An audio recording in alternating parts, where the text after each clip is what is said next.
Fala pessoal, Spider aqui mais uma vez.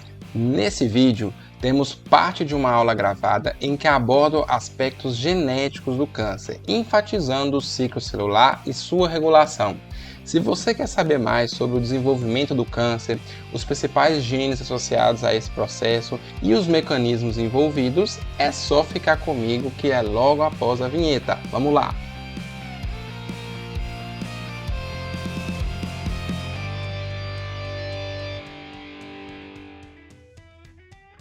Isso pode acontecer com qualquer genes aí dos proto-oncogenes. Eu estou citando só os mais famosos. Tem os genes supressores de tumor também. Como o nome sugere, eles impedem o desenvolvimento de tumores. O que eles fazem? Eles são responsáveis por inibir a progressão do ciclo celular. Então, aqueles inibidores de CDK que a gente mencionou, eles são categorizados como genes supressores de tumor. O P15, 16, 18, P21, P27. Essas proteínas, então, inibidores de CDK, são todos supressores de tumor. Impedem a progressão do ciclo. Tem alguns autores que eles fazem essa analogia. É como se os oncogenes fossem o acelerador do ciclo e os genes supressores de tumor fossem o freio do ciclo. E para a gente ter uma célula tumoral, uma célula neoplásica, a gente precisa ter uma célula que o ciclo progrida de forma autônoma, ou seja, ela perde o freio e o acelerador perde o controle. Ou seja, os oncogenes vão ganhar função e os genes supressores de tumor vão perder função. Como a gente vai ver aqui, como é que descobriram os genes supressores de tumor e por que veio esse nome? Eles estavam estudando essa questão genética, eles resolveram pegar uma célula normal e uma célula transformada e usar um vírus, que ele consegue fazer uma quimera, ele funde células. Então ele fundiu essas duas células aqui, uma fusão dessa célula transformada com a célula normal. E aí formou uma célula híbrida. Perceba que a célula transformada tem esse aspecto, a célula normal tem isso. No momento em que eu formei a célula híbrida ficou com o aspecto ou o fenótipo da célula normal, mostrando que a célula normal tinha alguma coisa e inibia o que quer que seja que estava transformando essa célula transformada, a célula neoplásica. E aí eles, brincando com essa situação, eles induziram mutações em alguns genes dessa célula híbrida. E aí essa célula híbrida passou a ficar com o fenótipo da célula transformada no final.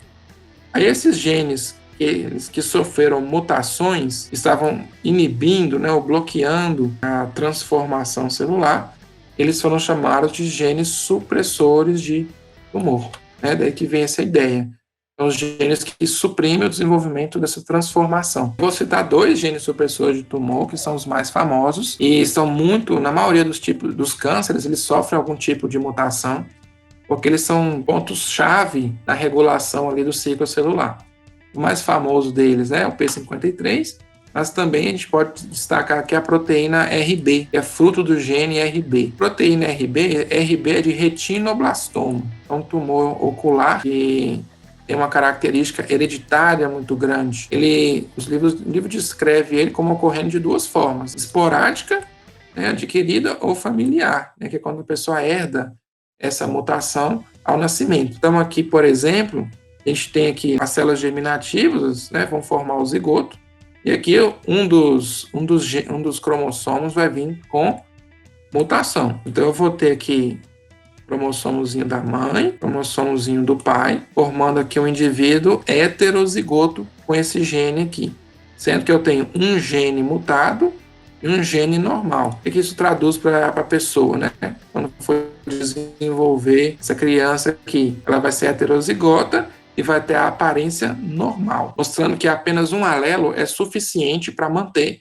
o funcionamento aí do ciclo celular normal. Mas, se essa criança, em algum momento da vida, sofreu uma mutação no alelo que mantinha a coisa funcionando, aí, se ela perder totalmente a função da proteína RB, que chama de PRB, o que vai acontecer? Ela vai desenvolver aqui a lesão. A forma esporádica vai ser se a pessoa não tem nenhuma lesão, né, nasce normal, e ela for adquirindo mutações ao longo da vida. Ela sofreu uma mutação aqui, depois sofreu outra mutação aqui. Esse momento de iniciação, progressão, promoção e progressão, ela é esporádica, quer dizer, ela foi adquirindo todas essas mutações aí ao longo da vida. É uma proteína que está muito relacionada a essa doença, que é o retinoblastoma, um tumor de retina, e que depois que foram se detectar esse gene, foram estudar o que ele faz. Essa imagem aqui pode parecer confusa, mas ela só mostra como que essa proteína funciona em meio àquele processo que a gente falou do ciclo celular. Olha só, aquela fase que nós falamos lá, né, de ponto de checagem, ele é muito regulado, por exemplo, pela proteína RB. Como que ela funciona? Ela basicamente é ativada ou desativada dependendo do seu grau de fosforilação, ou seja, da quantidade de fosfato que põe nela. Percebam que aqui, a RB é esse grampinho aqui, ó. Aqui ela está cheia de fosfato, aqui ela só tem 2 fosfatos. O que ela faz? Ela tem a afinidade com esse fator de transcrição chamado E2F, parecendo um triângulozinho aqui. Ela se liga com o E2F. Essa é a afinidade que a RB tem. O que o E2F faz? O E2F é um dos principais fatores de transcrição que levam à transcrição dos genes da fase S, a DNA polimerase, a topoisomerase, as SSBs, por aí. Então, eu preciso desse E2F para a célula ir para a fase S do ciclo celular. O que a gente tem, tem que acontecer? Eu preciso, naturalmente, do E2F estar livre, tá? Livre da PRB. Então aqui ele está solto, a RB não está presa nele não, está solta. O E2F livre, ele leva à ativação da transcrição dos genes da fase S. Do lado de cá, a RB está muito ligada aqui ao E2F, ela está encaixada nele. E aí, quando o E2F se liga nessa região do DNA, juntamente com a PRB que está colada nele, o que vai acontecer? Eu não vou conseguir ter a transcrição dos genes da fase S, ou seja, a célula não avança para a fase S, ela fica estacionada em G1. Por que isso ocorre? Porque essa PRB, ela vai ativar aqui, ó, aqueles fatores epigenéticos que vão desacetilar estonas, e quando a gente desacetila estonas, o material genético ele vai ficar na fase de heterocromatina, ou seja, fica inativo. Então, os genes da fase S ficam bloqueados. A mesma coisa acontece com a metiltransferase, vai metilar as estonas, também fazendo com que a cromatina fique condensada, impedindo a transcrição gênica. Então, esse gene não vai ser mais transcrito por causa da interação da PRB com o E2F. Por que ela está ligando com o E2F aqui e não aqui? Tem a ver com a fosforilação. A RB hipofosforilada, quer dizer, com pouco fosfato, ela se liga na 2F.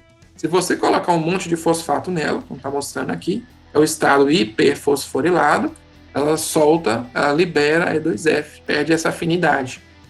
O que faz ela vir daqui para cá?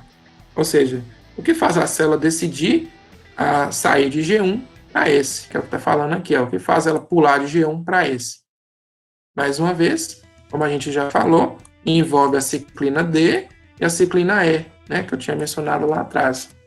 A ativação dessas ciclinas, né, são ciclinas e CDKs, né? CDK não são fosforilases, essas sinases não adicionam fosfato, então está pondo fosfato aqui, né, daqui para cá, pondo fosfato na RB, por causa que eu ativei os complexos ciclina D, CDK e a ciclina E, CDK. O que faz isso aqui ser ativado? Mais uma vez, fatores de crescimento. Então, fator de crescimento epidérmico, vocês podem ver sendo citado aí, alguns cânceres estão relacionados com ele. O fator de crescimento derivado de plaquetas, são fatores de crescimento que ativam esses complexos e eles ativados fosforilam a RB, tornando-a inativa e permitindo o E2F de ativar a fase S, o ciclo celular progredir. Então, por isso a gente caracteriza a RB como um gene supressor de tumor. Na sua forma ativa, ela bloqueia o ciclo celular, ela freia o ciclo celular. O que pode ajudar a ação da PRB? Olha aqui, ó, os inibidores de CDK. O mais famoso é o P16. Aqui, se a gente for falar, normalmente a maioria dos tumores ou tem mutação no P53 ou mutação no P16 ou na ciclina D, ou mesmo no próprio PRB. A maioria dos tumores tem um desses grupos de mutações, que são todos genes supressores de tumor. E o que eles fazem, então? Os inibidores de fatores de crescimento inativam aqueles complexos ciclina Q e CDK e ciclina E e CDK que a gente falou lá no início da palestra. Então, é meio que um balanço entre os inibidores de crescimento e os fatores de crescimento que vai definir como essas ciclinas vão se portar e o que vai acontecer. E o PRB está no cerne desse processo.